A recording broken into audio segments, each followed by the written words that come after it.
बच्चे आज आपके लिए विकास सर फिर से मौजूद है क्लास में, जिसमें हम लोग क्या है आज डिस्कशन करेंगे किसका, इलेक्ट्रिसिटी। देखिए इससे पहले मैंने इलेक्ट्रिसिटी का एक वीडियो अपलोड किया था, उसका सेकंड पार्ट जो है क्योंकि एग्जाम में आपके लिए बहुत जरूरी है, तो आज इंपॉर्टेंट क्वेश्चन अपन इलेक्ट्रिसिटी के डिस्कस करेंगे। तो अगर हम बात करें करंट इलेक्ट्रिसिटी की, जिसमें बच्चे थोड़ा सा परेशान होते हैं क्योंकि उनसे क्वेश्चन नहीं बनते। अब सबसे पहली बात क्या है, क्वेश्चन क्यों नहीं बनते उसको समझिए। आपके करंट इलेक्ट्रिसिटी में आपको करना क्या है, क्वेश्चन सॉल्व करने के लिए सबसे पहले आपको पूरे फॉर्मूले एक जगह पे लिख लेते हैं। जैसे अगर हम चैप्टर की बात करें तो सबसे पहला फॉर्मूला जो हमारे पास आता है वो है हमारे पास क्या, charge Q is equal to NE, इसको बोलते हैं हम क्वांटाइजेशन ऑफ चार्ज। क्या बोलते हैं बेटा, क्वांटाइजेशन ऑफ चार्ज। सेकंड हमारा फॉर्मूला आता है किसका, करंट का, that is I is equal to Q upon T, that is charge by T।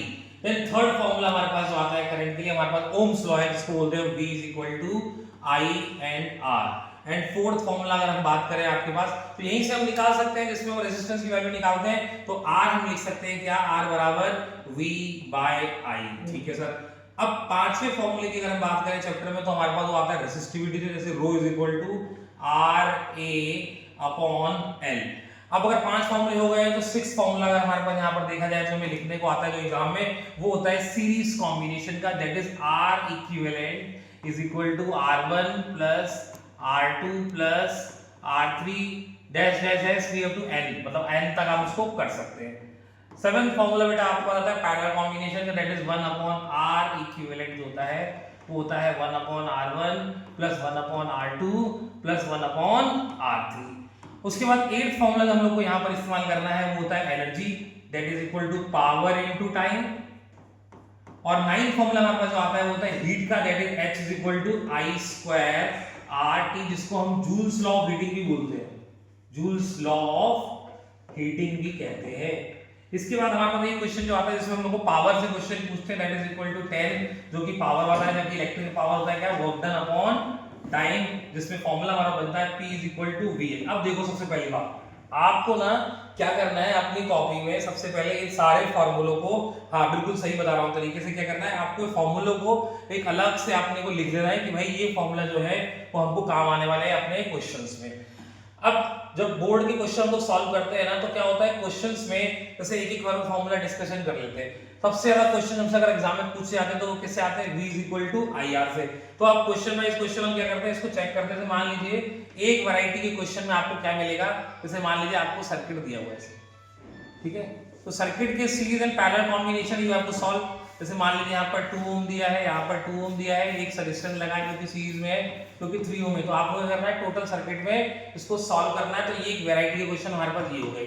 दूसरा वैरायटी का क्वेश्चन क्या होगा कि आपको एक सर्किट दिया होगा, उसी सर्किट में आपके पास मान लीजिए यहाँ पर एक सर्किट और लेके चलते हैं, इसमें रेजिस्टेंस दिया हुआ है, इसमें आपको बोलेंगे कि वोल्टेज आपको क्वेश्चन में दिया है, यहाँ पर वोल्टेज, यहाँ R1 R2 जो रेजिस्टेंस है वो दिए, आपको निकालना है सर्किट में टोटल करंट। तो इसको हम सॉल्व कर लेते हैं। तीसरी वैरायटी के जो क्वेश्चन आते हैं बेटा, उसमें हमारे पास क्या होता है, रेसिस्टिविटी से क्वेश्चन आता है।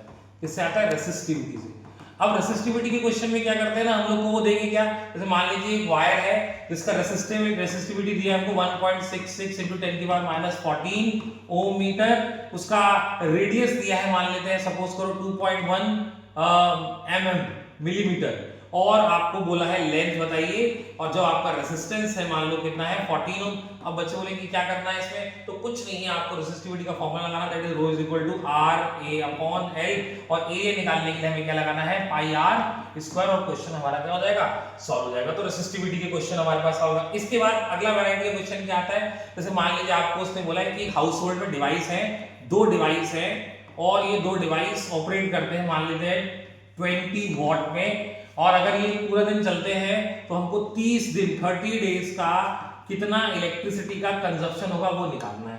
अब ये 2 डिवाइस 20 वॉट पावर ले रहे हैं, और इनका मान लो एक दिन में चलता है, सपोज करो 2 आवर्स हमारे चलते हैं, 2 घंटे चलते हैं दिन में, तो आपको कितना 30 दिन में कितना रुपए लगेगा। अगर 1 यूनिट का, क्या 1 यूनिट का खर्चा 10 रुपए है, तो टोटल कितना कॉस्ट आएगा, उसके लिए हम लोग को फॉर्मूला लगाना होगा क्या, energy is equal to power into time, और पावर जो हमारे को दी है 20, इस 20 वाट को 1000 से डिवाइड करना है, जो कि आ जाएगा 0.02 किलोवाट, और टाइम आपको दिया है 2 आवर, तो ये हमारे पास जो आंसर आएगा कितना आएगा 0.04 किलोवाट आवर, और 1 किलोवाट आवर जो है हमारा एक यूनिट के बराबर होता है, और 1 यूनिट का खर्चा उसने कितना बोला है 10 रुपए, तो 0.04 इंटू 10 रुपए, और कितने दिन चलेगा 30 दिन तक। बस आपको इसको क्या करना है, सॉल्व करना है, नीचे 2 जीरो लिए, इसको इससे काट दीजिए, इसको इससे काट दीजिए, कितना आ गया, अब मल्टीप्लाई 4 से 12, तो हमारा जो खर्चा है वो कितना आएगा 1200 रुपए हमारे पास क्या आएगा, चार्ज आएगा, मतलब एक दिन में खर्चे का। तो ये वैरायटी के क्वेश्चन हो गए।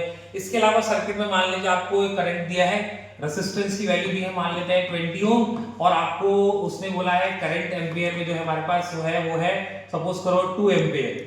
तो आपको निकालना है हीट कितना जनरेट होगा सर्किट में, तो क्या निकालेंगे, हीट का फॉर्मूला हमारे पास क्या है, आई स्क्वायर आर इंटू टी, और टाइम अगर मान लीजिए 20 सेकेंड का चल रहा है तो हम उसको इजीली सॉल्व कर सकते हैं। दैट इज जो हमारे पास आज की बात करें तो इलेक्ट्रिसिटी के बेसिक क्वेश्चन जो है वो कुछ इस तरीके से हम सॉल्व कर सकते हैं। That's all for today's class. Thank you so much.